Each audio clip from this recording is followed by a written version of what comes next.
Hello friends, welcome to Global Studio YouTube channel. In this video we will learn how to convert the image file into an Excel file. As you can see guys, here I have total 3 images here.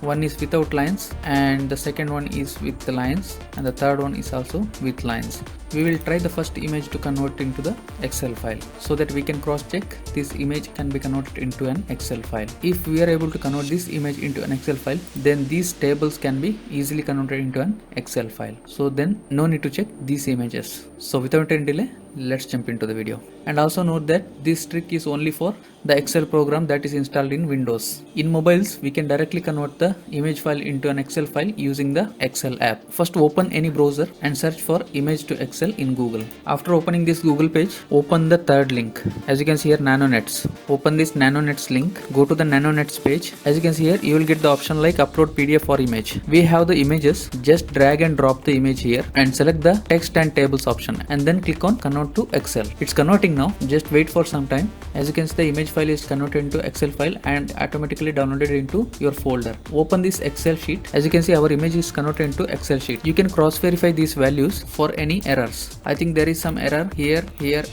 and somewhere here also you're getting some error. This one you can manually correct, but overall this is going to save a lot of time for you. And I hope this video is very helpful for you. If you like this video, then please don't forget to click that subscribe button. Thank you for watching. We'll meet again in the next video with new tips and tricks. And also I provided the link in description box for how to convert an image file into an Excel file using Excel app in mobile. Once again, thank you for watching. We'll meet again in the next video with new tips and tricks. Bye bye.